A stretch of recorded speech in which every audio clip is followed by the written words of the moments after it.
So please start. Namaskar. Good morning, ladies and gentlemen. I am Sri Kumar Ramakrishnan, the Managing Director of Elantas Beck India Limited. I am participating in this meeting from the registered office. It is 10:30 a.m. now. Let me announce that the meeting is on a virtual platform, so there are no proxies that are allowed to participate. At this point in time, we have 46 shareholders present for the meeting. Since the quorum is present, I call the 67th Annual General Body Meeting to order. Martin Babilas, the chairman of the company, is unable to attend this meeting. Hence, the board has unanimously decided to request Mr. Talwar to take the chairmanship for the AGM. Mr. Ravindra Kumar and Mr. Nand Kumar Degne are also not unable to participate due to prior commitments. Other members of the board are taking this call virtually from their respective locations. For the benefit of the members, I request our members of the board for participating as I call out to kindly introduce themselves and the location from where they are participating. Mr. Suresh Talwar. I am Suresh, an independent director, and I am participating from the registered office. Mr. Ranjala L. Shenoy. I'm R.L. Shenoy. I am an independent director and chairman of Committee and Stakeholders Committee. I am participating in this meeting from a residency. Mr. Usha Rajiv. Good morning. I am Usha Rajiv, independent director, participating in this meeting from my residence in Gurugram. Okay, apart from the directors, Mr. Sanjay Kulkarni, our CFO, and Mr. Abhijit Kekar, company secretary, are participating in this meeting on the virtual conference. Also present are Ms. Sarah George, partner of PwC, who are our statutory auditors. Mr. Project Tungare, partner of the firm Project Tungare and Associates, secretarial auditors and scrutinizers for this meeting and for the voting process from their respective offices. I now request Abhijit to inform you the general guidance and protocol to be followed by you all in this meeting by video conferencing for a smooth conduct of this meeting. Over to you. Thank you, Mr. Sri Kumar. Good morning, ladies and gentlemen. For the benefit of the members, let me inform you that the Register of Directors and KMPs and their shareholding, the Register of Contracts and Arrangements in which the directors are interested, are open for inspection online. Now I would like to take you through certain points regarding the participation in this meeting which have been already communicated to you via notes to the AGM notice. I request the members to kindly adhere to the same for smooth conduct of the meeting. The facility of joining the AGM through video conferencing, public other audio-visual means is being made available for the members for a first-come, first-served basis. All members who have joined this meeting are by default placed on a mute mode by the host to avoid any disturbance arising from the background noise. Once the question-answer session starts, the names of the members who have registered as speakers will be announced one by one. The concerned speaker will thereafter be unmuted by the host to start speaking. If the speaker is not able to join through video for any other reason, the speaker can speak through the audio mode. While speaking, the speaker is requested to use headphones so that he is clearly audible. Also, he is requested to minimize any ambient noise and ensure that Wi-Fi is not connected to any other device so as to achieve maximum bandwidth. In case there is any connectivity problem at the speaker's end, we would request next speaker to join in. Once all the speakers finish their speech, opportunity will be provided once again to those speakers who could not speak earlier due to connectivity issue. We would like to request the speakers to kindly limit their speech to 3 minutes. Also, the speakers who have sent the questions in advance in the interest of time may not kindly repeat the same. During the AGM, if any member faces any technical issue, he may contact the helpline number, that is 1800-222-990, which has been also mentioned in the notice of the AGM. Pursuant to the applicable provisions of the Companies Act 2013, read with rules framed thereunder, and SEBI LODR, the company has provided the facility of remote e-voting as per the timeline mentioned in the notice. The remote e-voting has already concluded on 8th of May 2023 by 5 p.m. Members attending the AGM and who have not voted using remote e-voting platform shall be able to cast their vote during the AGM. The window for e-voting has been activated and members can cast their votes simultaneously while participating in the proceedings of the meeting. Thank you very much.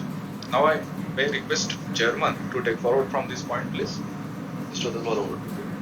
Thank you, Abhijit. Once again, good morning, dear shareholders. I welcome you all to the 67th AGM.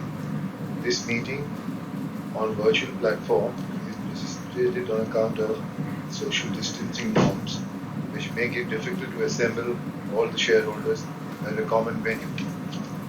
The AGM, along with the annual report for the financial year ended 31st December 2022, was sent to the members on the registered email addresses.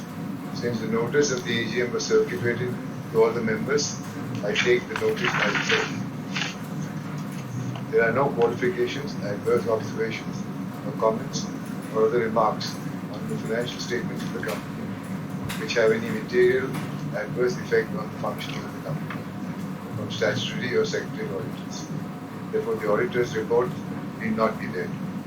The director's report and the management discussion and analysis report therein properly summarize the financial highlights and significant business developments of the year 2022, where the corporate governance report highlights governance standards followed by the company. The Board of Directors has recommended a 50% dividend to paid up share capital of the company, that is 5 per equity share, which is in line with the dividend distribution policy of the company. The company continued its momentum in 2022, buoyed by the increased demand in the first few months of the calendar year. The company was able to achieve a milestone revenue in 2022. The year started with the fresh variant of COVID-19 and the Russia-Ukraine conflict, which created an imbalance in the supply chains. The company's teams continued their work across the value chain to ensure supply continuity for its customers with a minimal cost impact. Working with the customers across the industry segments, the company's team realized price increases to minimize the inflationary pressure on raw materials. The robust ERP system and IT platforms, the R&D capabilities, and the continuing progress in developing process technology helped the company to navigate through this week. With focus on new product development and installation of additional manufacturing assets, the company was able to position its products, gear itself to cater to the new applications that emerge. The company was able to report a revenue of 64,191.96 lakhs, which is a 23% increase as compared to the year 2021, with a margin of 1,796.84 lakhs, which is an increase of 27% over the last year. This is the highest ever sales that your company has achieved. The focus on development of new products and solutions to emerging industry trends allowed the company to grow in a market which saw a demand slowdown in the later part of the year.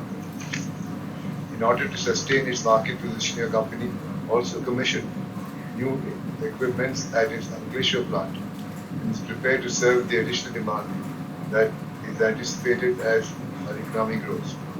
The company's team retains its focus on working with its partners, collaborate, and anticipate the industry requirements with a focus on value-added products, utilizing its technology leadership and local manufacturing capabilities.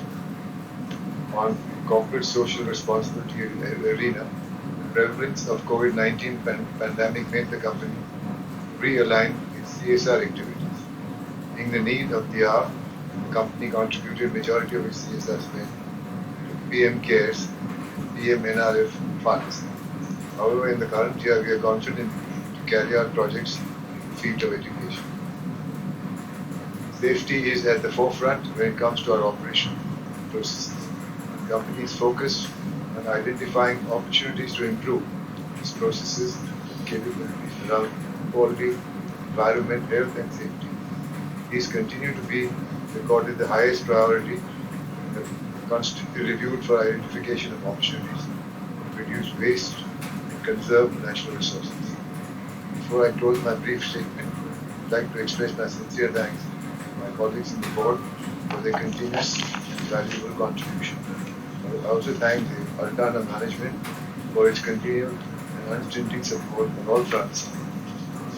Here, I also wish to place on record our sincere appreciation of the contribution made by all employees of the company.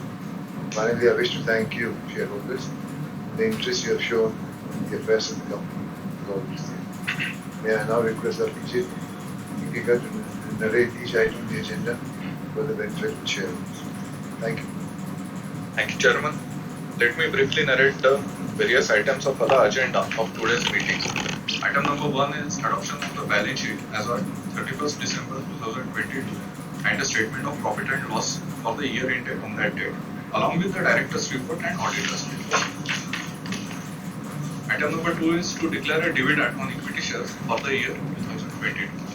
Item 3 is to appoint a director in place of Mr. Martin Babilas. His DIN is 00428631, who retires by rotation and being eligible offers himself for reappointment. Item number 4 is ordinary resolution to ratify the remuneration paid to Dhananjay V. Joshi and Associates, Cost Accountants, Pune, with registration number 000030, appointed by the Board of Directors as cost auditors of the company, conduct the audit of the cost records of the company for the financial year ending on 31st December 2022. Since all the resolutions are put to vote through remote e-voting process, there will be no proposing and seconding of resolutions. Now I request the shareholders who have given their names to speak at the AGM to express their views and ask queries on the working of the company.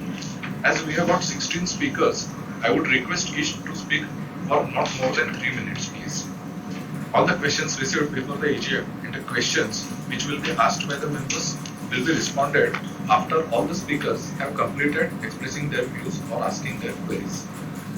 Now I request the host to unmute first speaker, that is Mrs. Lekha Shah.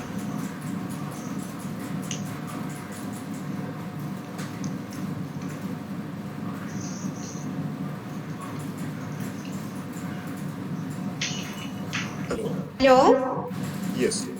Ma'am. Please can you record hear your me, video. sir? Yes, Yes. we can hear you. Please ask your question. Thank you, sir. Respected Chairman, sir, Board of Directors, and my fellow members, good morning to all of you. Myself, Lekha Shah from Mumbai.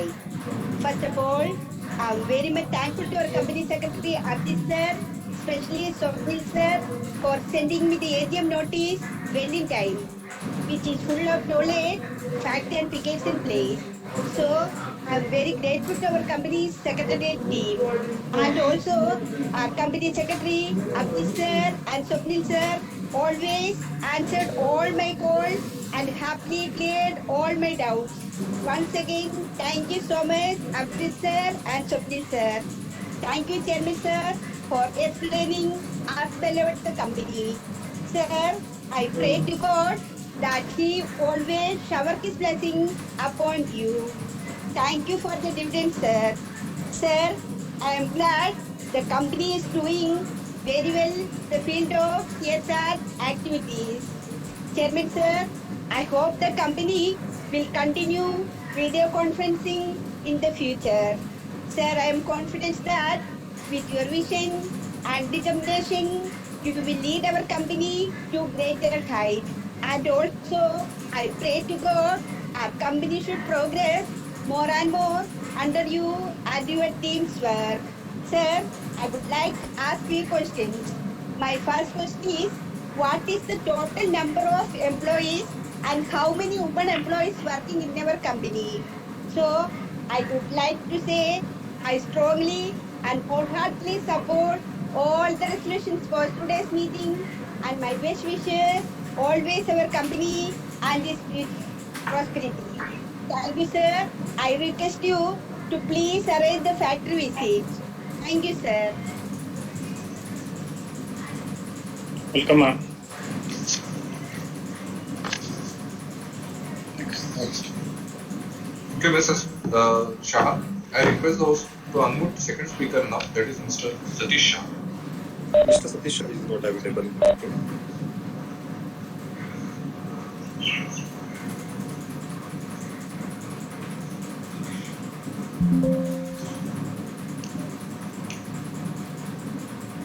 Shah's not available. He's not available in the meeting.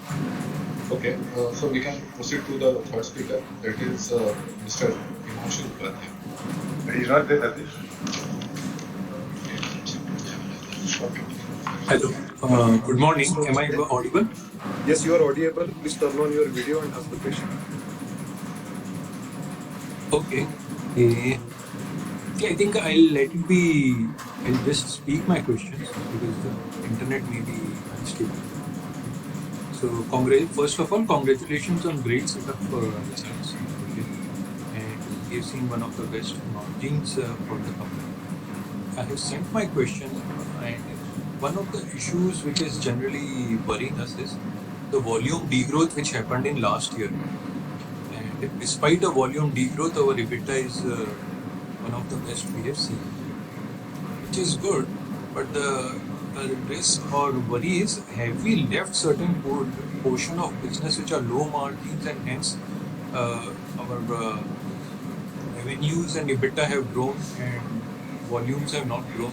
If that is the case, is there a threat of competitors taking away some of our customers in future once if they get well settled in those low margin businesses?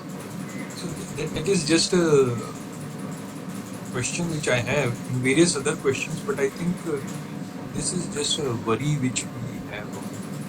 And so that's all from my side. And if you can reply point by point, it will be great to the questions. Sure. You sent 7 questions. Yeah, Yes. thanks. Thank you, Mr. Upadhyay. May I request the most one more fourth speaker, please? That is Mr. Aspi Desania.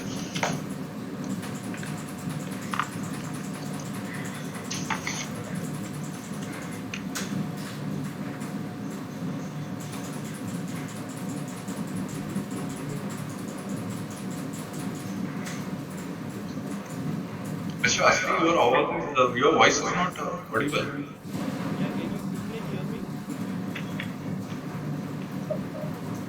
We can see you, but your voice is barely audible. Thanks for giving me an opportunity to talk. So next year also please hold the meeting in hybrid form rather than only physical. If you are coming to the accounts, you can very well. So income has increased by 23% on month tonnage. That means selling prices have increased by 25%, which is just high. Please explain on that and how much can we expect for the current year? Selling prices. So how do we see this current year going up or down or which way? And you're maintaining the dividend at ₹5 per share.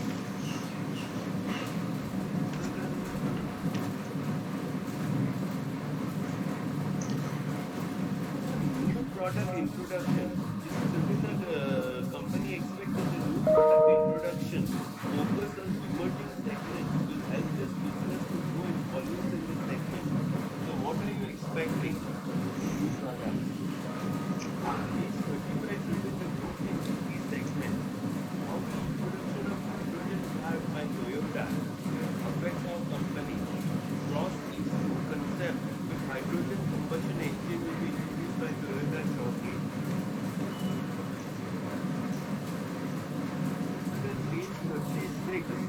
Operating profit has increased from 22% to 18.46%. So how much more can we expect an increase in the percentage? This is 117.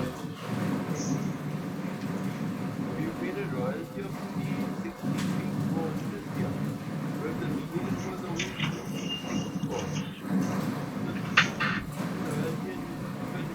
On dividend.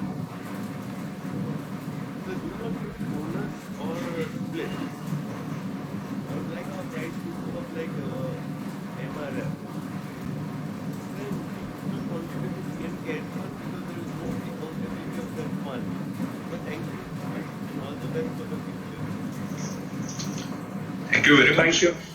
Thank you very much, Mr. Aspi. Now, may I request to unmute the next speaker, that is Mr. Deepankar Kayastha.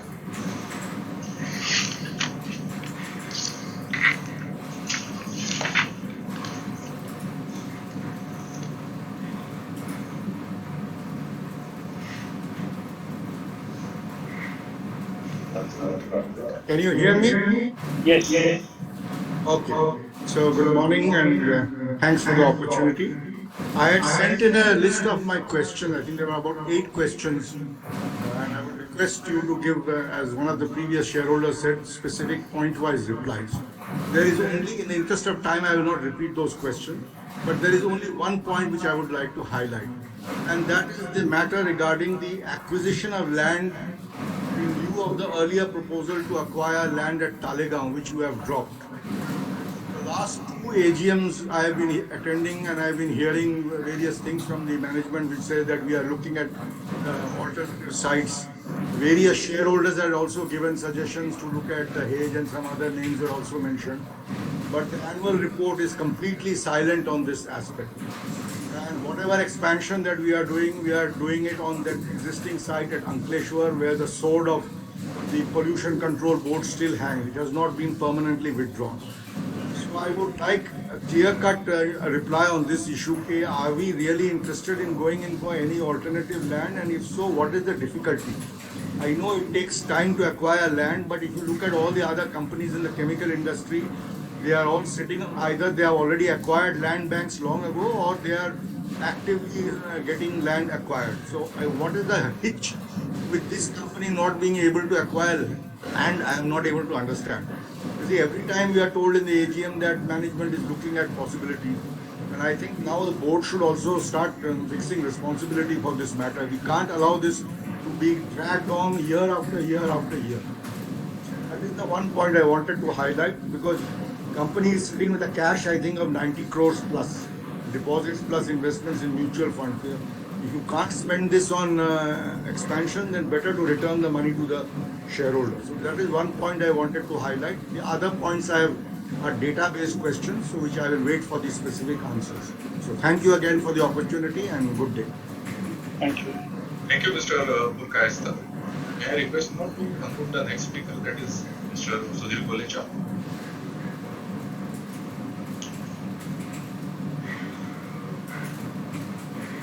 Mr. Golecha, please unmute yourself, start your video and ask the question.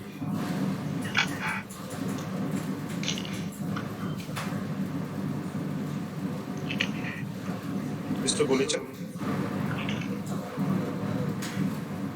Send his questions. Mr. Sudhir Golecha.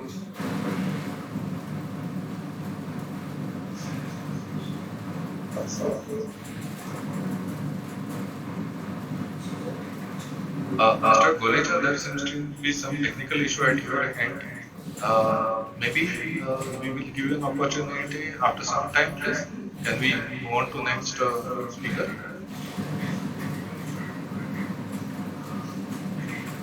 So, first please unmute the seventh speaker, that is Mr. Harshit Golecha.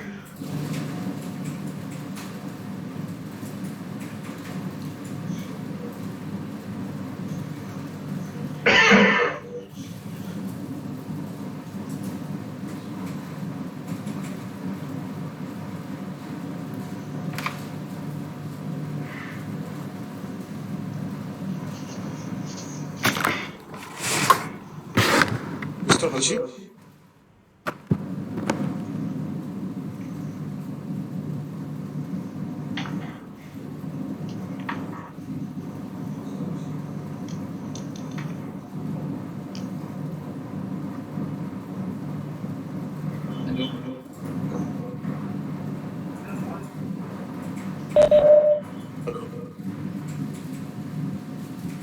Technical issue.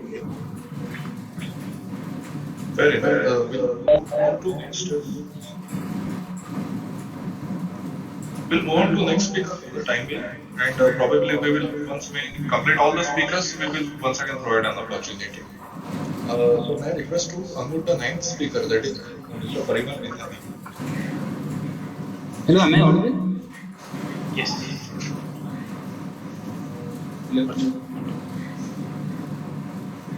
Mr. Lakshit has joined, which is the head speaker. Sure.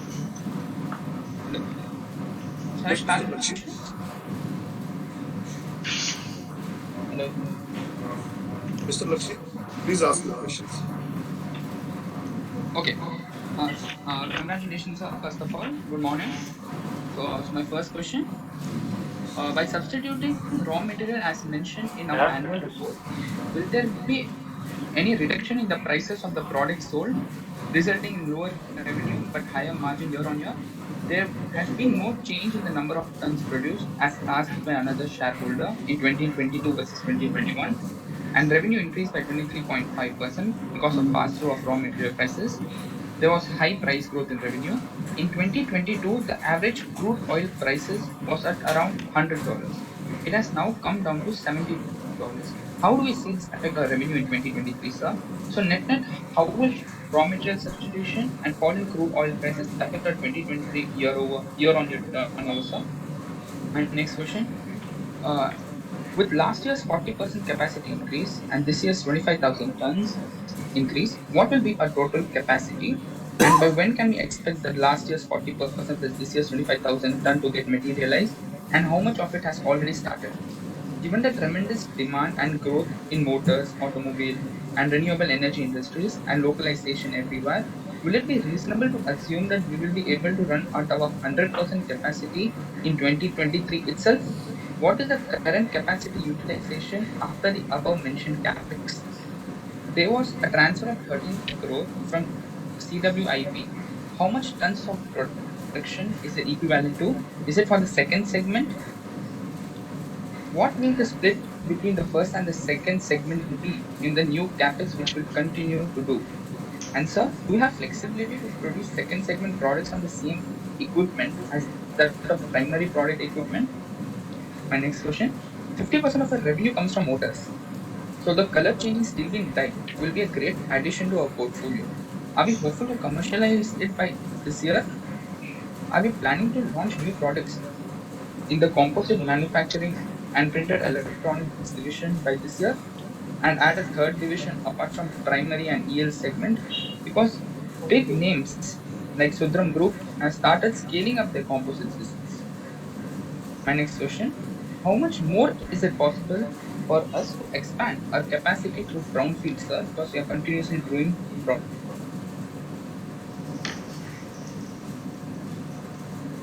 Available, you can switch the speaker, Mr. Harshit. Harshit will ask in this itself. Is it okay? Yes. Hello? Yep. Yeah. Just please ask your questions. Hello. Good morning, sir. Morning. Yeah. So, okay. What is the status of greenfield projects, sir? We have liquidity of 400 crores, and we have mentioned it clearly that we are conserving it for greenfield expansion and delays in getting permission. We are hopeful of a greenfield expansion at least by H1 of 23, or at least some inorganic growth through acquisitions like that of Uber Group. How much tons are planning to add by greenfield? With reduction in import duty of certain electronic components, the assembling of electronics has increased in India. Sir, is my reading right if I ask that even if import increases, with the increase in assembling of electronics, our second segment business will also increase? Thus, our second segment business comes completely from assembling companies like Dixon, Amber, Sirma, Keynes, etc. What is our revenue from EV products? Is it coming entirely from EV motor? If not, can you name few more solutions which we are providing for EVs in India, like thermal interface materials, etc. With inflation now subsidizing and with increasing share of low volume, high value products, can we achieve or expect to achieve 25% plus EBITDA levels in the quarters to come? In 22, we had a volume of 27,000 ton. How should we look at 2023 in terms of volumes or tons, sir? Are we facing any competitions in second segment, sir? Because in India, I think it is mostly imported from DuPont. Are we the monopoly manufacturers of segment products in India? As we all are aware of the tremendous growth in India, what are the views and hopes of Altana for India, particularly from Elantas Beck India Limited? Once global uncertainty settled,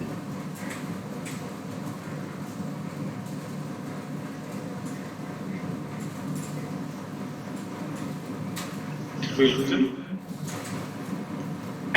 Mr. Harshit, we couldn't hear you.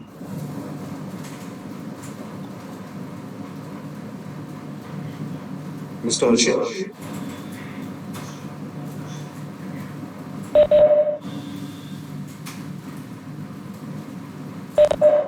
Okay, for the moment, we will move on to next speaker. Since Mr. Mitali cannot join, may I request to unmute the 10th speaker, that is Mr. Dilip Chand.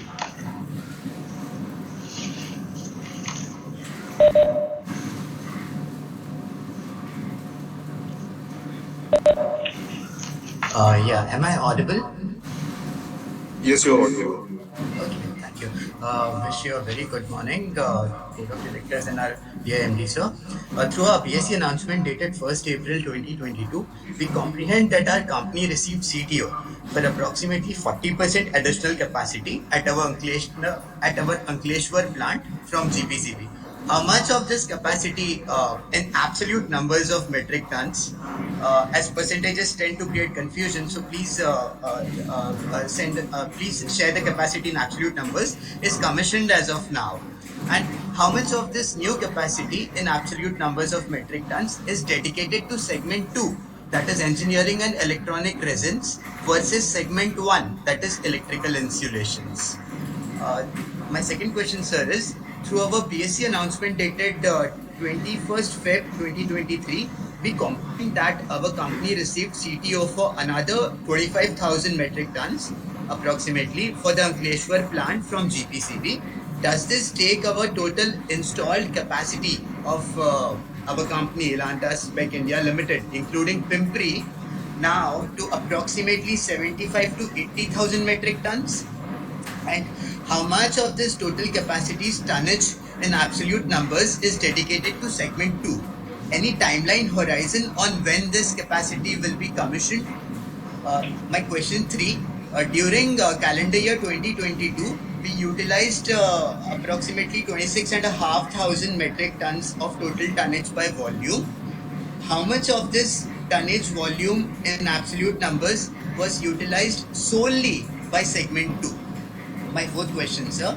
As per page 37 of our annual report, under major projects, a new wire enamel line having a capacity equal to the biggest reactor in the Elantas group was successfully commissioned at Ankleshwar, and that we expect to reduce cycle time and power consumption in addition to meeting market requirements through this reactor. Heartiest congratulations, sir, for this stellar achievement. I earnestly request you to elaborate on this in quantitative as well as qualitative detail, if possible, sir. And my last question, sir, is page 19 of our annual report discussed 14 new product launches targeting new applications. Page 20 of our annual report discussed a polyesteramide resin of low emission as technology imported. Earnestly request you to elaborate a little bit on these, sir. Thanks a lot, sir. Wishing you the best. Thank you. Thank you, Mr. Dilip. Now, may I request to unmute the 11th speaker, that is Mr. Ashok Jain, please.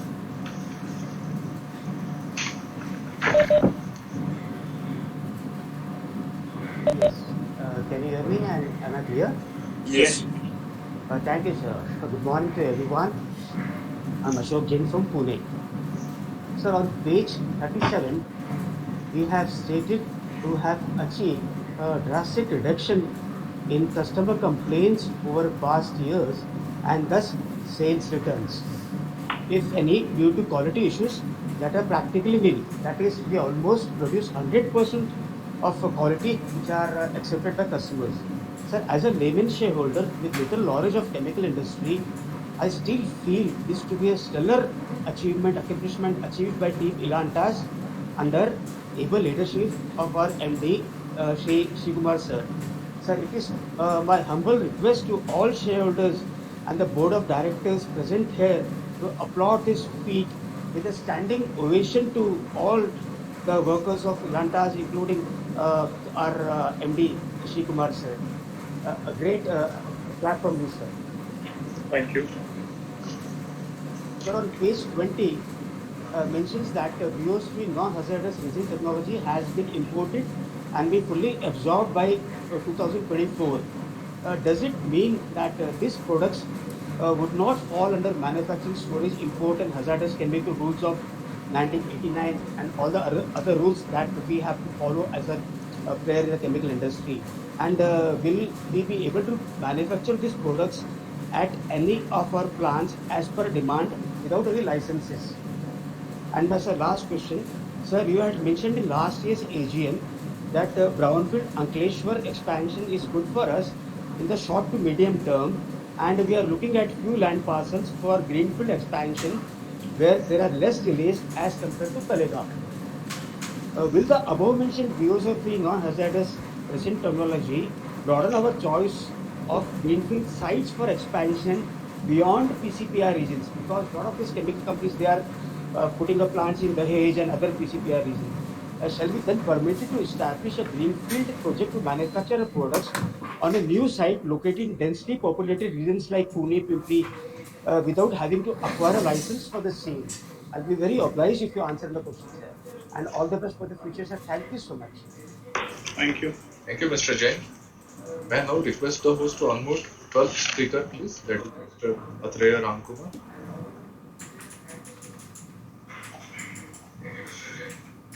Yeah, hello. Am I audible? Yes. Yeah, hi. Good morning, and thank you for the opportunity. So most of my questions have been probably repetitive, so I'll just quickly run through them. So my first question is on, the revenue mix for the year. So if you could just,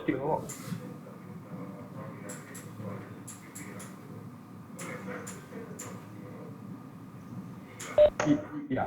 So I just wanted, my first question is on the revenue mix for the year. If you could just, throw some light on that. And I think last year you had mentioned that the value-added products will contribute one-third to the revenue. So what is the proportion right now? And if you could just tell us what is actually classified as value-added products. And last year, despite the next question is on the margins. So last year, despite the volatility in the oil prices, historically we had seen, a reduction in margin when the oil prices shot up. But last year, actually, we have kind of done really well with respect to margin. So what has really caused this, and is this due to mix shift in revenues and products? If you could just, throw some light on that. And how sustainable are these margins as well? My third question is, again on the capacity as previous speakers have mentioned. So if you could just throw some light on what is the current capacity as of today, including the 40% expansion and the 25,000 tons, approval which we have got. In quantitatively, if you could give us the number, that would be really helpful. Also, despite a 40% expansion in the beginning of in the first quarter of last year, I think the volumes, as previous speakers have mentioned, were flat. So, what were the reasons for this? Because my understanding is a lot of our end sectors have shown a lot of growth, whether it is the EMS industry or the power industry, as well as the auto industry as well, especially in EVs. So why are the volumes flat? And what is the current capacity utilization overall? Also, I would also like to, have some clarity on whether our greenfield expansion plan is intact, and also, how many tons would we be looking to add if we are going for a greenfield expansion? And also, if you could just throw some light on the permanent approval process from the Gujarat Pollution Control Board. So where are we standing on that? And is that going to be a continuous issue, or do we expect to get their approval soon? Because we seem to be adding capacities only in Ankleshwar. And you also mentioned in the annual report that there were 14 new products introduced, especially in the electric vehicle segment. So if you could just throw some light on how, the applications of these new products, and what the offtake would be. And my second last question would probably be on exports. So we have not really, exported anything from India. So, and margins seem to be, higher than the global margins. So is the Altana Group looking to, export from India and use India as a manufacturing base? Is this an opportunity in the future? And just on the capacity expansion part, if you could just throw some light on how long it would take, for the capacities which have been added to, reach optimum capacity utilization, that would also be helpful. And that was the end of my questions, but I just had I just had one request. I feel, the investor relations or the disclosures are pretty poor compared to other companies, especially MNCs. So if you could just, probably have a press release or make a presentation at least yearly on the business and how what has led to the results, etc. That would be really helpful for all the shareholders as well. Thank you so much, and congrats on the results. Thank you. Thank you. Thank you, Mr. Atreya. Now may I request the host to unmute 13th speaker, that is Mr. Kunal Keshe. Mr. Kunal is not available in the meeting. Okay, so could you please unmute the next speaker, that is Mr. Yogesh Patil. Mr. Yogesh, please unmute yourself and ask the question. Yeah. Good morning, everyone, and thank you very much for hosting. Sir, there are so many questions already discussed, so I'm not repeating. I'm just adding something. Sir, recently EPP mentioned in their presentation they see electronics market in India growing by 30% CAGR. But if you see our capex plans or maybe capital work in progress, it doesn't reflect. So are we or the market, government, and company are in differently, or we are missing something either in product side or maybe because of land we can't increase capacity. So we need some more clarity on, because see, one side everybody's going on electronics manufacturing, but it doesn't reflect in capex plans. That's point number one. And are our capacity or fungible? And what is our capacity utilization as of now? And sir, what is the opportunity only for from semiconductors only? Because semiconductor is going to be a new driver in electronics. And how much revenue is coming from new product launch in last 5 years? Because we launched in last 6-10 years a lot of products, but what is their growth? And if you see electric insulation market is just picked up, like when we see the demand for just like motors and transformer is picking up, and electronics is also picking. But considering the size of economy, is not reflecting the opportunity here. So just want few clarification, and thank you very much, and all the best. Thank you. Thank you, Mr. Yogesh. Now may I request you to unmute the next speaker, that is Mr. Shreya. Mr. Shreya? Yeah, hi. Hi, am I audible? Yes, you are audible. Please ask your question. Good morning, everyone. Thank you so much for this opportunity. Well, certain questions I think have been sent.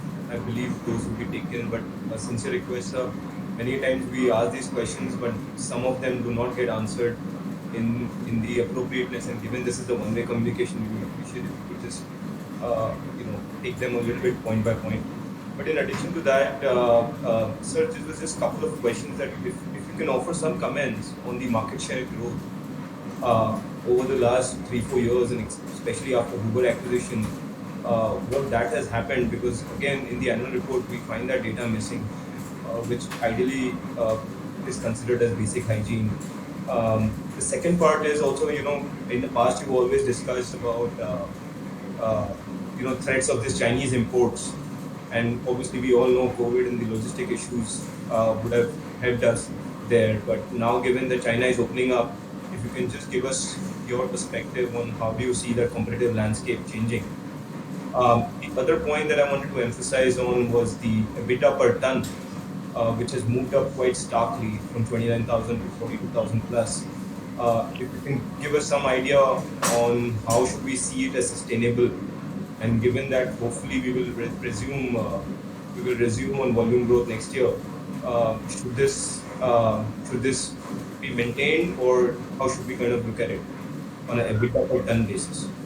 The other part was, again, sir, there is a lot of anxiety between shareholders on your second division, and we believe as we observe what's happening in India, there seems to be the addressable opportunity seems to be expanding far faster than our volume growth, which gives us anxiety to believe that are we losing market share to competition, which makes us anxious on your play or on your role as India goes up on the value add curve from a manufacturing standpoint, because many of your other MNC parents are echoing significant optimism on that front, but we couldn't sense much from the annual report on that. If you can be a little bit more, elaborate on that, that would be very helpful. The other part was, again, I think a lot has been spoken about capacities and capacity diversification. But in that light, I would just like to add one more aspect of how do you see as a management where your capacities are centered around just one location? And how do you think about diversification from a location standpoint, just from a prudency perspective? And just the last bit is, although we know that you've expanded this 40% capacity at Ankleshwar, but within Ankleshwar, what is the kind of land bank that still exists? Tomorrow you're not able to source another land. How far can the Ankleshwar existing capacity after the 40% expansion can be utilized? That is part A of the question. Part B of the question is how much more land is available for you to expand that capacity further over the next couple of years. With that, sir, I will again leave you with just one request, earnest request, which I've been requesting over the last many AGMs. I've been a shareholder of over a decade or plus, maybe 1.5 decades. And we've been, we really look forward to your annual report with great hope, great expectations. If you can, give more details, more disclosures, that would be very, very helpful. At the same time, sir, many of your German parents based out of Pune itself do conduct analyst meet at least once a year, where they make an earnest request, earnest effort to explain the business a lot more in detail and the strategy thereby. Would really request you, even if whether an analyst meet, a con call, a presentation, any effort taken towards bettering the governance standards would be deeply appreciated. Sure. Thank you. Thank you, Mr. Thank you. Thank you, Mr. Lindra. Now, may I request to unmute the 16th speaker, that is Mr. Jaideep Mohan. Mr. Jaideep, please unmute yourself and ask your questions.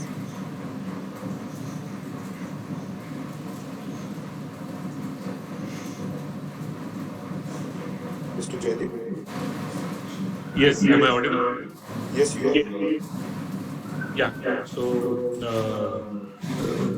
like many of the previous speakers, I request that the questions be answered in detail. The physical AGM was a great opportunity to interact with the management of the company. Unfortunately, there is no cross questioning in online AGM, so please answer all the questions, and request if you can give a press release or a presentation on your website to help us to understand what is happening in the business. That will be very helpful. Thank you. Thank you very much, Mr. Malcha. Now we have got some speakers left, like Mr. Satish Shah or Mr. Are they available for speaking right now? No, they are not available.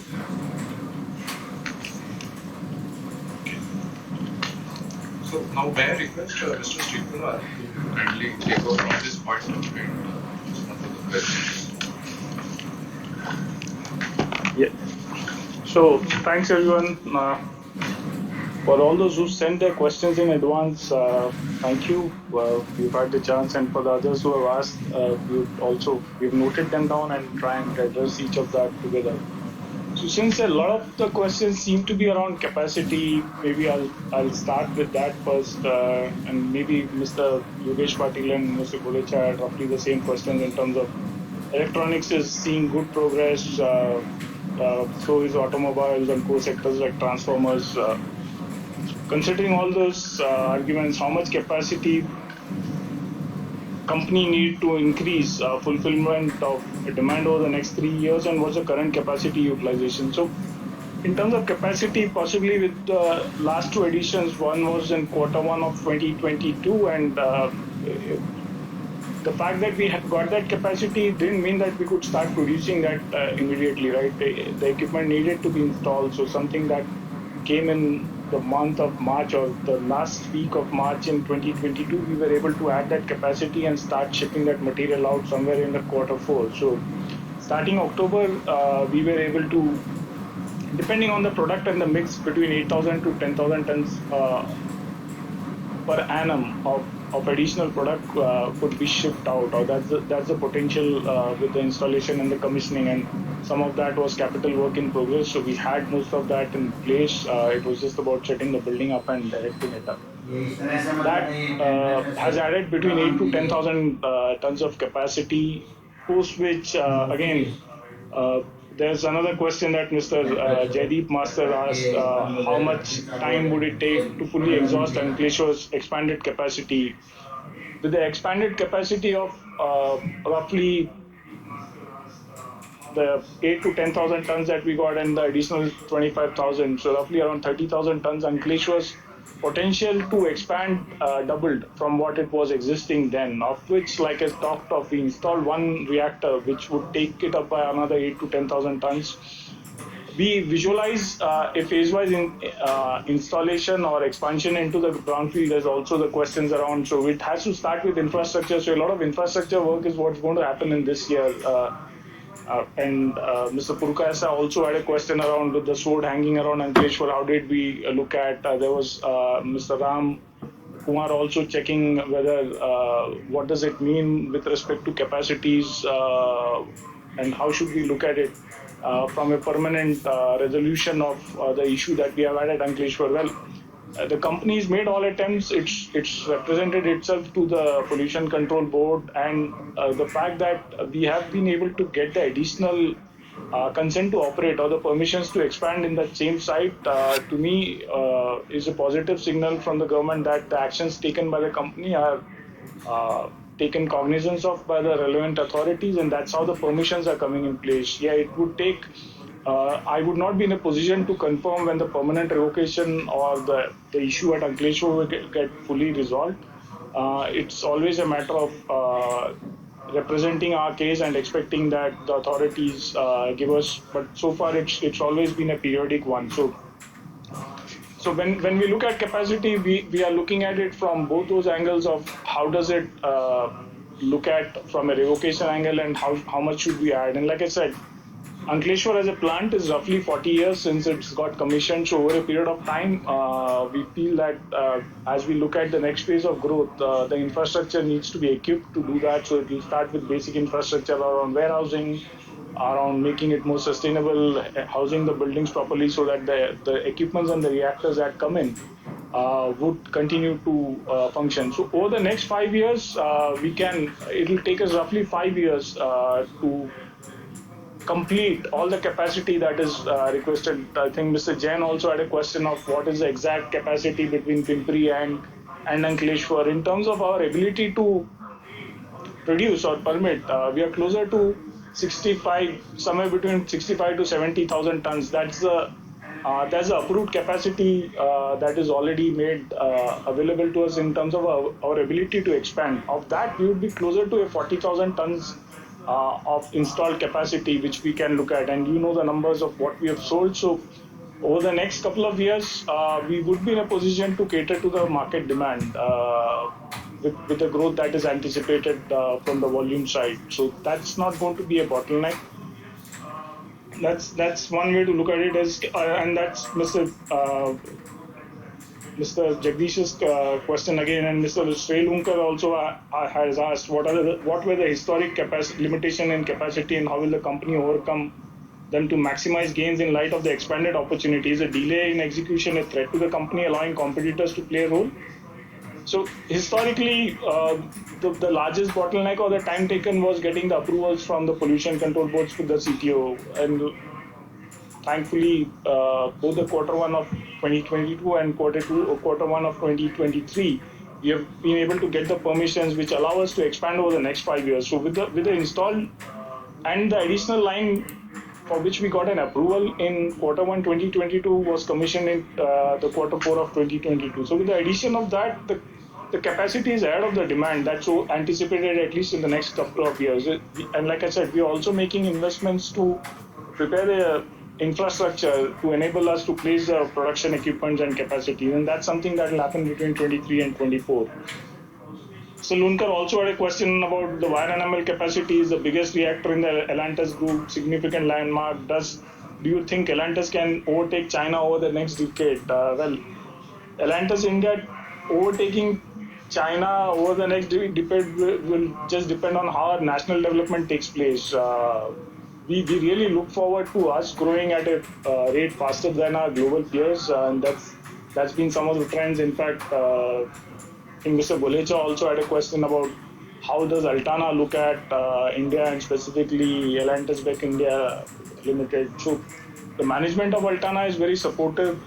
It's looked at the results for the last 2 years. India has been the fastest growing country for Altana, and that includes all the divisions of Altana. Elantas Beck is also a significant contributor to that. So there is positivity around it. The other question related to that was, would Altana look at India as a manufacturing or an export base? Well, it depends on our cost competitiveness as a nation as we ship into other regions and other parts, and that's something that hopefully you would be able to look at going forward. Mr. Dipankar Pulkasta also had a question around the level of capacity utilization. So currently we are at 70% of the installed capacity utilization, and from a granted capacity utilization, we would be around 40 to 45% of the permitted capacity, but from an installed capacity, it's 70% today. But as we bring newer equipments on, it'll keep varying, and hopefully at the end of the next AGM or at the next time when we connect, I'll be able to answer that in greater detail. Mr. Dilip Jain also had a question around the capacity, the 40%. So how much of the capacity is absolute merit is dedicated to segment 2 versus segment 1. So out of the 40 to 42,000 tons of capacity, close to 12,000 tons would be for segment 2. The balance would be for segment 1. Another question, so Mr. Jain, you had asked, does the capacity go to 75 to 80,000? But like I said, it's somewhere between 65 to 70,000 that we have. But that's the permitted capacity. I also mentioned the installed capacity. Any timeline horizon on when this capacity will be commissioned? Like I talked of, some of it has got commissioned end of 2022. Some of that is work in progress. And like I said, you may not see a lot of addition this year because we'll have to create the infrastructure for us to house the equipment and bring that up. But that's something that's work in progress in 2023. So again, Mr. Jain had a question around the new wire enamel projects having a capacity equal to the biggest reactor in the which I sort of talked of. With the recent approval for expansion at Ankleshwar, when will we see commercial supplies from this plant and capex which we are spending for 25,000 tons? That was Mr. Jaideep Merchant. Like I talked of, we already started shipping that in quarter 4 and it's continuing basis that. I think Mr. Golecha also had a question around is that capacity in segment 1 and segment 2? Well, while it is in segment 1, the fact that it releases some of the capacities or equipment for utilization allows us to be flexible on segment 2 also. And there was a very specific question about do the same equipments make segment 1 or segment 2? Well, it depends on the products, but sometimes some of the intermediates that are required to make the segment 2 products are a derivative of what can be produced in equipments which are typically dedicated to segment 1. So to that extent, there is capability there that we have.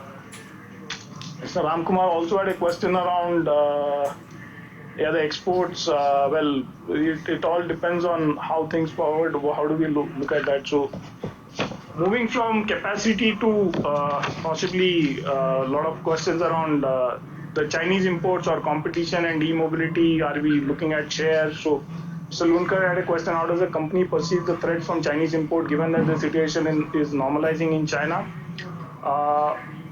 There is possibility of an expanded threat, and with what's happening in China, or at least what we sort of hear, right, the demand shifting, the focus on exports. So we see that, but it is also highly possible that this may impact our customers, and then it'll make an impact for us, because if our customers lose volumes to products that are imported from China, then that will have a demand, a drop in demand for their consumption, and which in fact would come and hit us. Then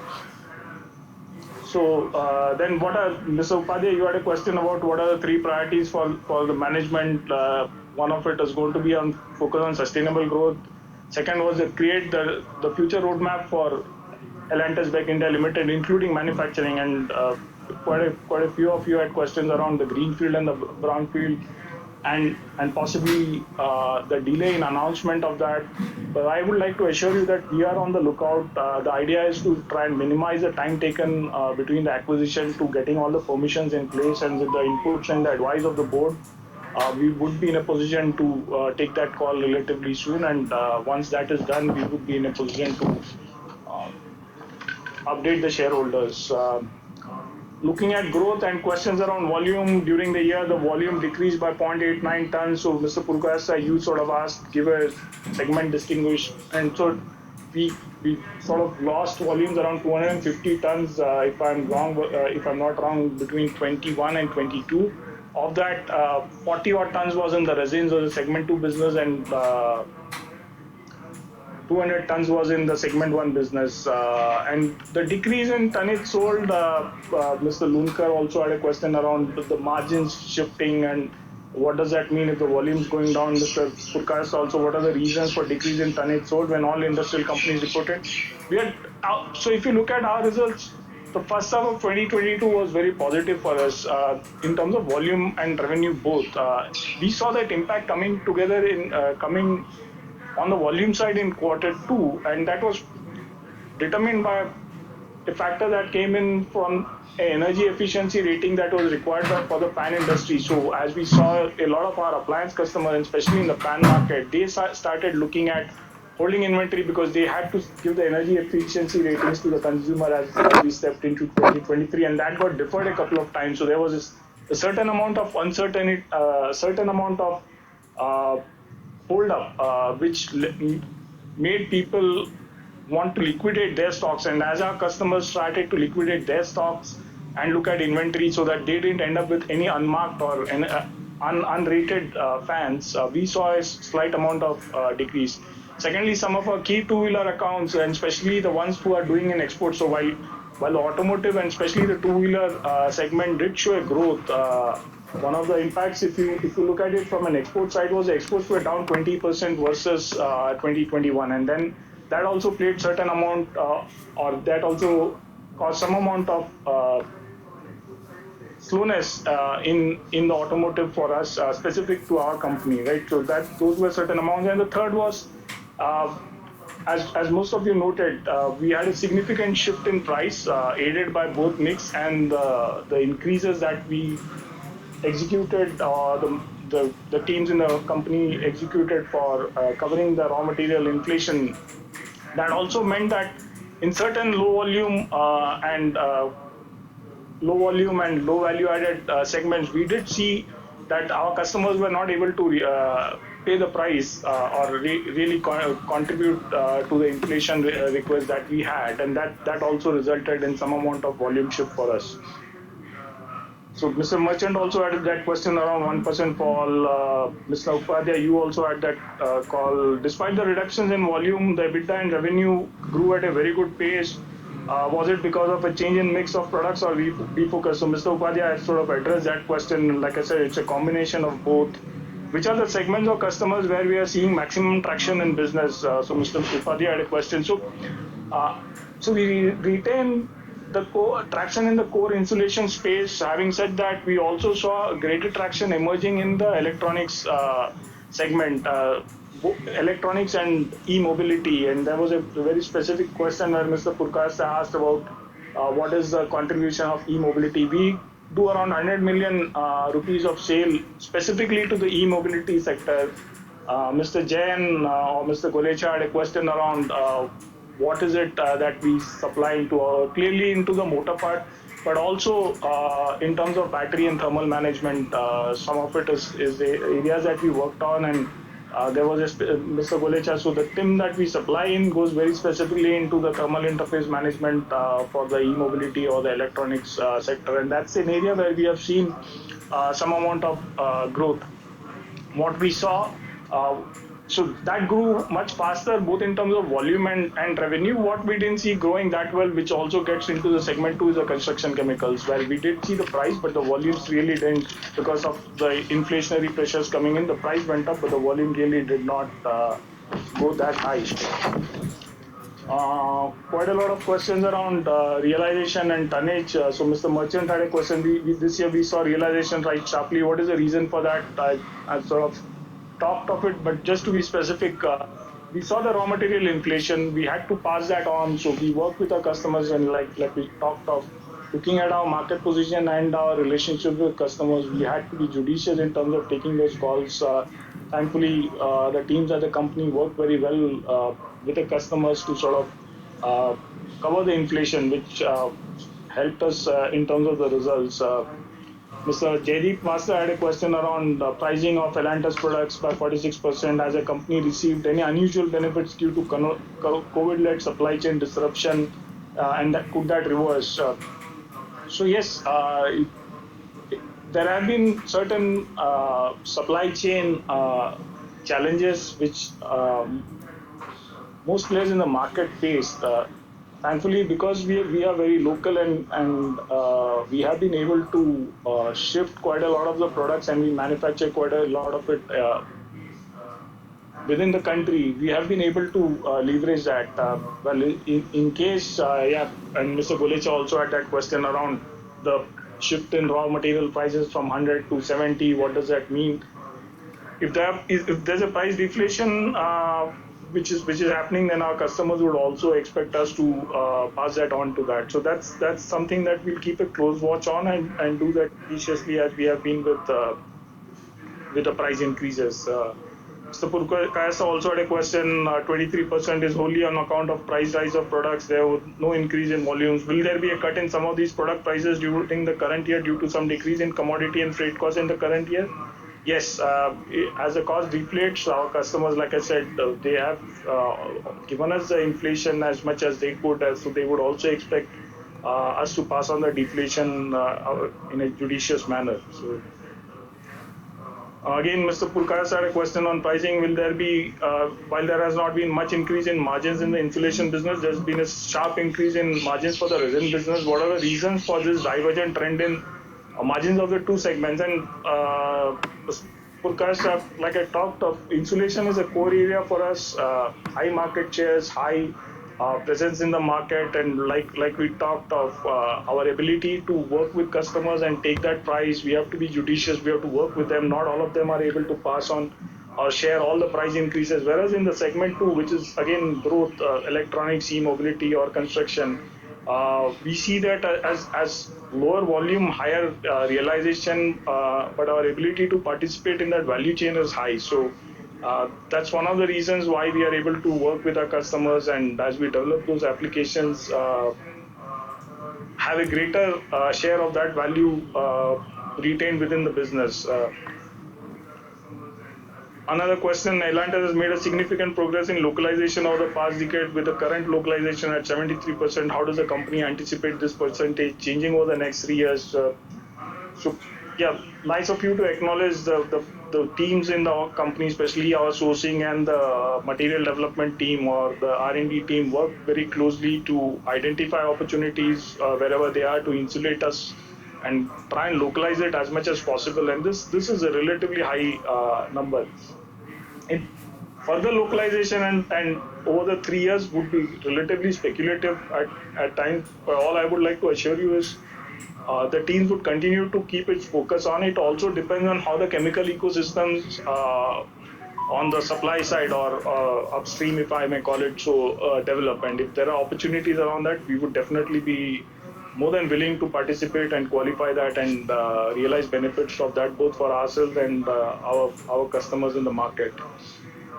Then there was a question again around tonnage, Mr. Dilip Jain. So how much of this tonnage is dedicated solely by segment 2? So close to roughly out of the 27,000 tons we sold, close to 20% would be dedicated to segment 2, as I sort of mentioned in past. Mr. Purkayas had a question around royalty payment distributed over 5 different affiliates instead of it being paid to one holding company, as is the practice in other MNCs. Well, a lot of our agreements are historically in place and with affiliates, and the way Altana operates, each of the affiliates owns their technology. So whenever there is a technology sharing or a technology transfer, it is done specifically between those two entities, and that's how it sort of tends to be paid to multiple entities rather than consolidated in one holding.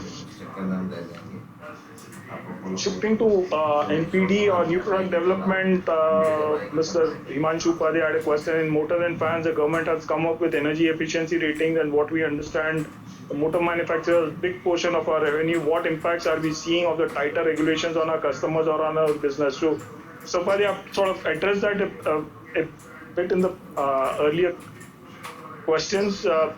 But again, to sort of answer this specifically, the efficiency rating is in place. The motor efficiency rating is in place over the past several years, and there are motors which are rated for efficiency. Our general observation is the higher the efficiency, the higher the quality of products, or the better the specifications that are there, and they are then more value added or value driven products for us. So that's a segment for us which is there. The other industry where the energy efficiency really came into picture was the fans, and like I said, we saw a slowdown there in second half of 2022. All our customers now are ready with their energy efficiency ratings, and we look that to be positive or wait for that to turn positive in this year as the customers then start all the inventories in the supply chain having been exhausted, and with the demand shifting, we expect that to be positive in this year. How much positive, only time will tell, but that's something that we see as a positive trend for our business. So Mr. Yogesh Patil had a question around how much revenue is coming from new products in the last 5 years. Over the last 5 years, if you look at our revenue from the new products that are contributing today, close to 15 to 17% of our revenue comes. That's typically the mix. We've moved on that, or we have focused on improving that, and we have got to a stage where roughly 15 to 17% of our revenues come from products that have been developed in the last 5 years. Again, some of you picked up on the 14 new products that were developed. Some of them are commercial, some of them will get commercialized in some time. Like I said, our technical service team, application development team, and the sales team works with customers to identify emerging needs and get ready and prepare products that would be anticipatory in nature of where the market is going to go, and position ourselves so that we can take share and take some of that value. In fact, Mr. Golecha had a question around how do we see ourselves with respect to people like Henkel or Dow and DuPont, and do we have a monopoly? Well, no, we do not have a monopoly. This is a very some of these markets are very different and fragmented. We see diverse level of competition, some very organized, and if you look at each of the organizations also that you exemplified in your question, all of them have different skills, right? All of them are very respectable competitors. All of them have great strengths in certain pockets, and some of them are complete basket players. Some of them are some chemistry players. We believe that as Elantas Beck, we are formulators and we are solution providers. So we are able to offer the right chemistries that are required, and some of those products that we develop are also in anticipation and in in terms of trying to participate and specify our product. So that's how it is for us. How much revenue is coming from new products? I talked of new products launched in the last 3 years. As you noted, even last year we had a healthy pipeline. So our idea is to keep that pipeline healthy. It is linked to the market drivers and where we anticipate the market to grow, where our customers are telling us that areas that they would want to localize and start looking at. And then we need to then balance it across segment 1, segment 2, and depending on the participation and the marketplace, how do we do that? Mr. Yogesh Patil had a question around any new growth drivers. Most of you talked of it. Quite a lot of it is in electronics. Some of it is in EV. We see greater participation there and a greater ability to win. Mr. Golecha had specific questions around some companies which are assemblers, which he sort of named. A lot of times we are not in a position to name our customers for reasons that we have got into joint development or non-disclosure agreements with them, which prohibit us from naming them in public. So but we are working with all the major players that are emerging in that market, and that's something that we continue to do that.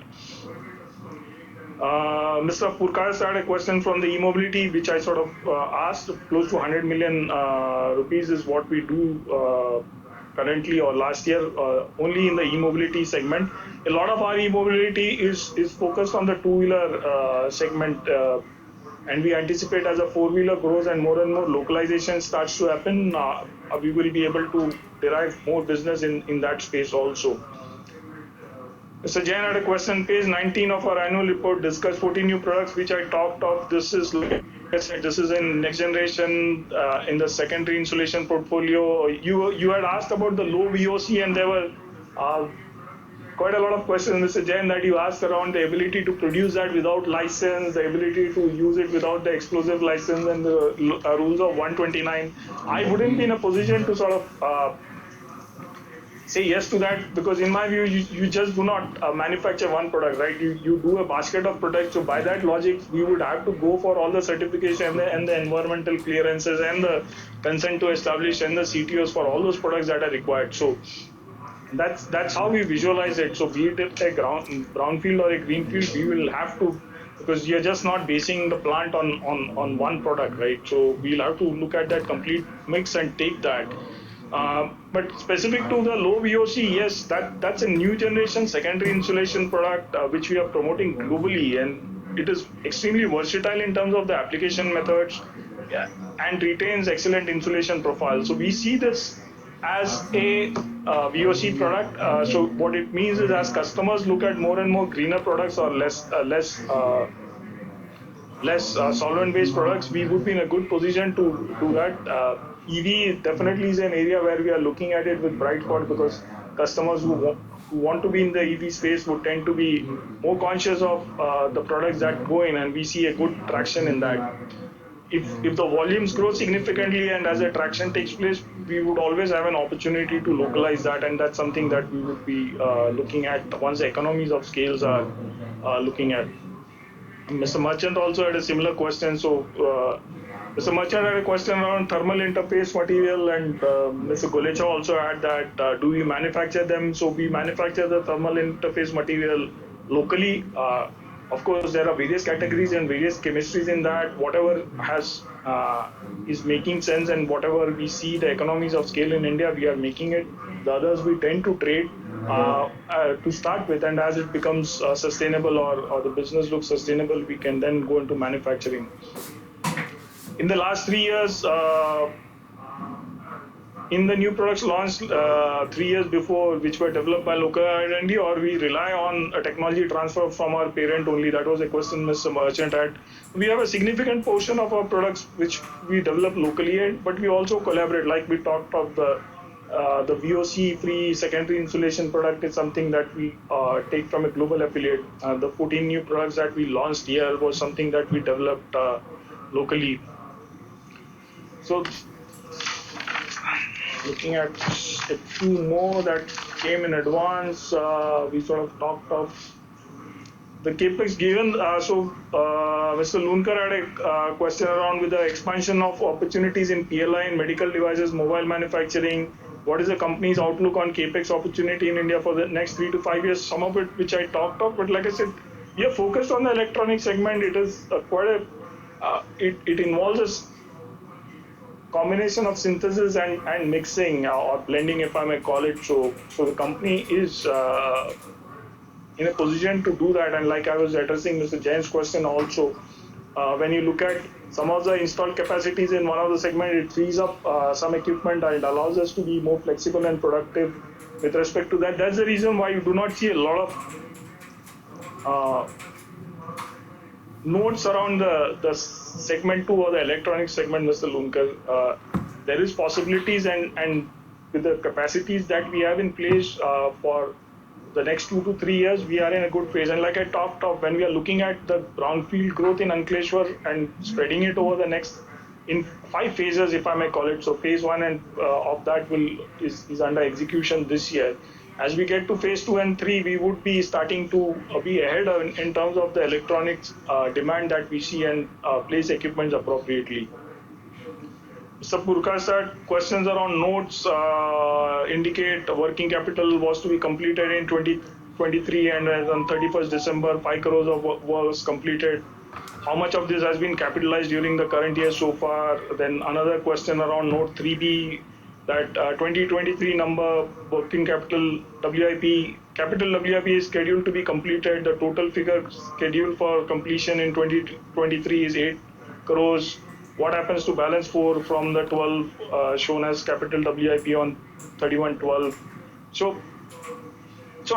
Mr. Purkar sir, as per the process of capitalization, all assets acquired are first shown in the capital work in progress, and based on completion status, it is transferred to the respective blocks.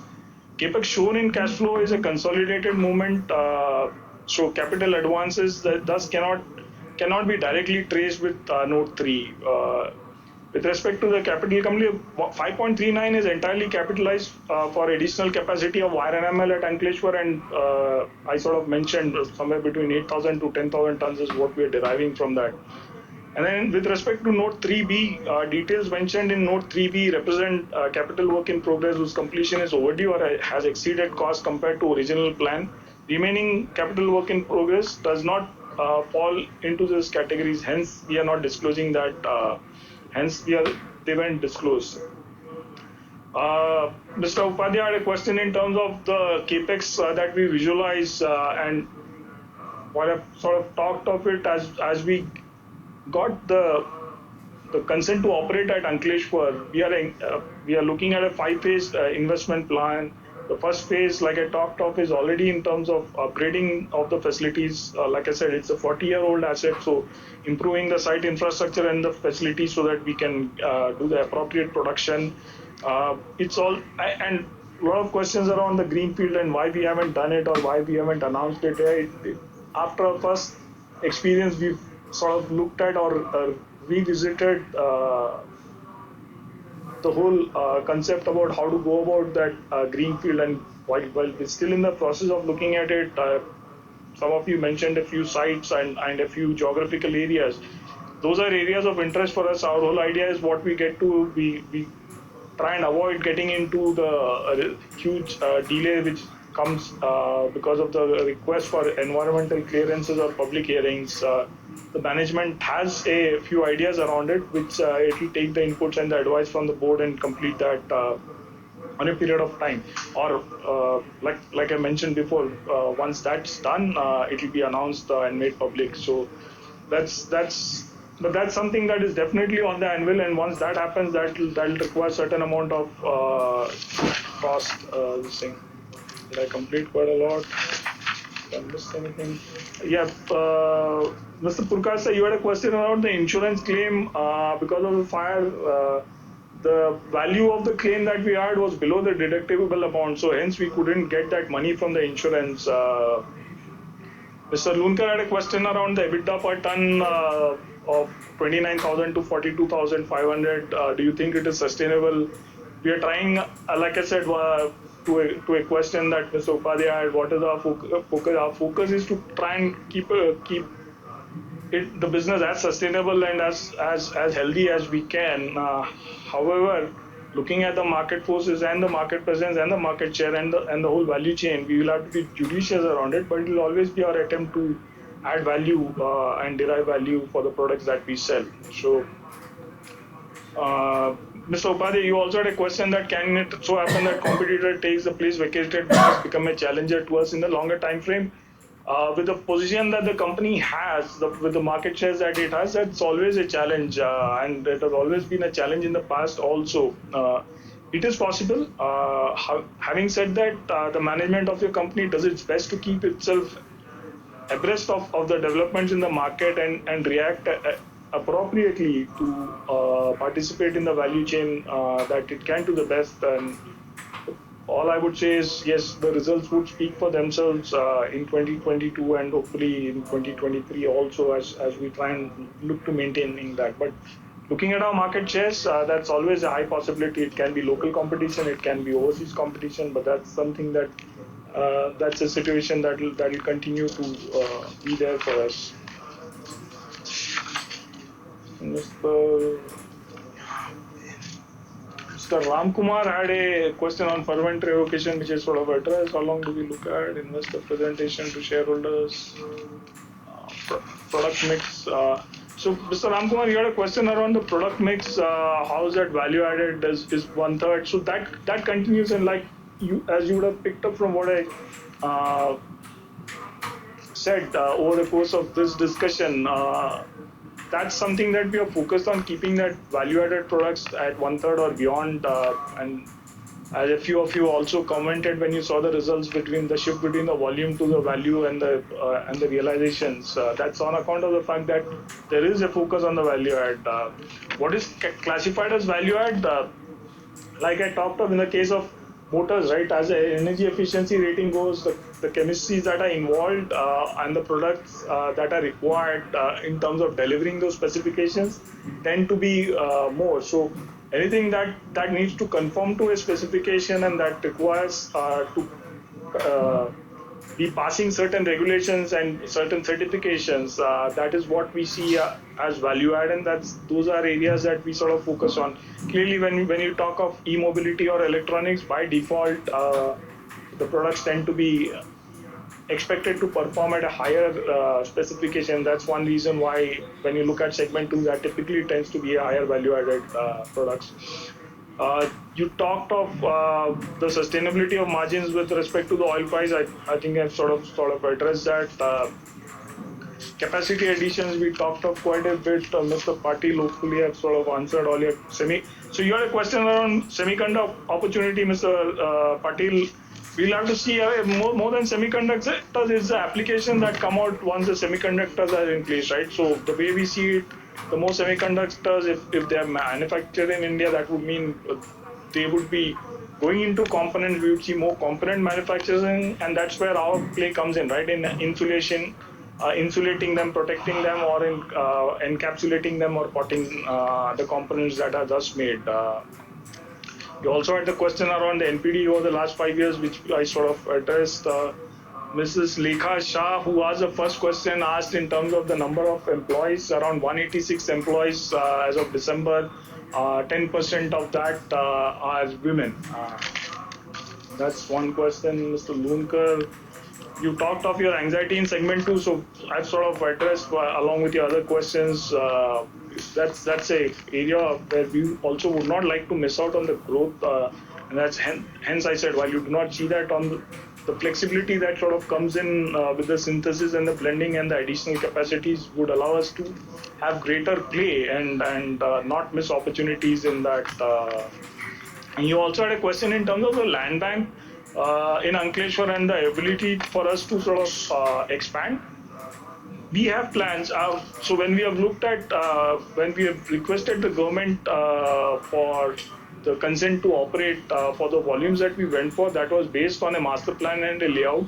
And that's how we went off. And that's one reason why I was also talking about the infrastructure, right? So while we have visualized that, we also are cognizant of the fact that infrastructure needs to be holding that or be an enabler or help us create that put those equipments in place. And that's the reason why I was talking about the first phase being reviving the infrastructure and upgrading the infrastructure to enable us to place that equipment. So hopefully that sort of answers the question. There was one more thing. Ashpi had a few questions. Ashpi, unfortunately, Mr. Besania, I couldn't hear you very well, and I'm sure my other colleagues also didn't. Hopefully, I've answered your question on NPD. The hydrogen combustion engine and Toyota, how does that impact? Like I said, when it comes to e-mobility, our position is in battery management, our position is in the electronic component management around insulation, encapsulation, and potting. The more four-wheelers start to take traction in India, I would believe that we would be in a good position to derive value and benefit from that.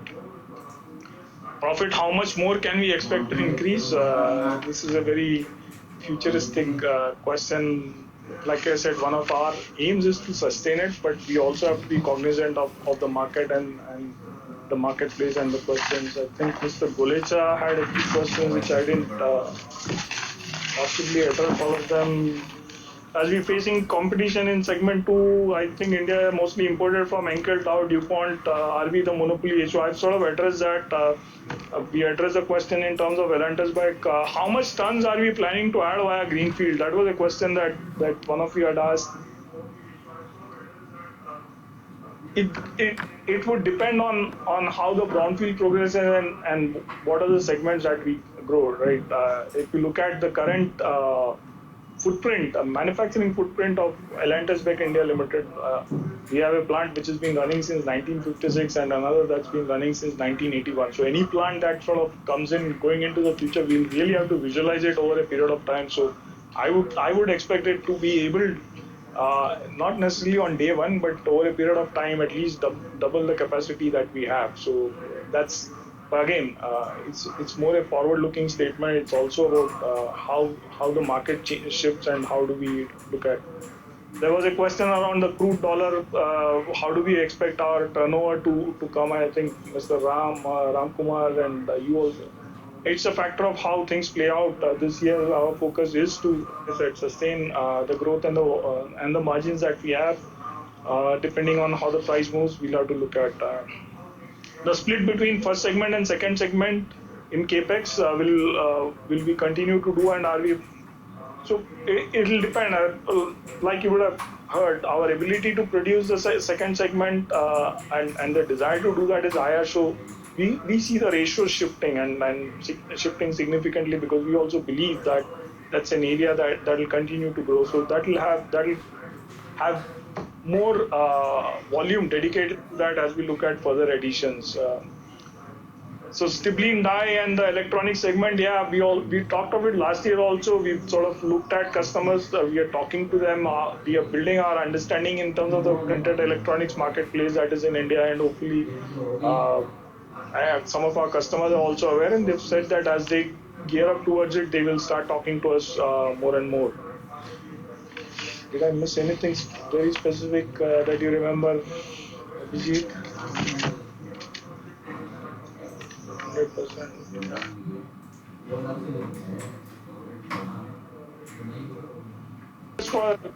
From Mr. Loonker and a few others around analyst and presentation calls, we will note that and hopefully try and put some process towards trying to address that. I cannot give you an assurance right now, but that point is well taken, and hopefully we would try and do something around that in a period between now and as we end this year. So anything else that I've majorly missed? Chairman, anything you feel that I've missed? I should. You are excellent job. Have the patience to respond to certain questions. So then, yeah, I will then request Mr. Talwar to take over from this point. Over to you, Mr. Talwar. Thank you. Now I authorize Mr. Abhijit Tikekar, Company Secretary, to conduct the voting procedure and conclude the meeting as soon as possible. The e-voting facility will remain open for the next 15 minutes, that is up to 12:20. Huh? 12:20. For the members who have not yet cast their votes already can do so. Results will be announced on or before 11 May 2023. The same will be intimated to the Bombay Stock Exchange and uploaded on the NSDL website. You are present, I and other board members would like to lead the meeting. So I wish all the members a very healthy and safe future. Thank you. Thank you. Thank you, everyone. Thank you, NSDL team. Thank you, shareholders. Can we now log off from the meeting, please?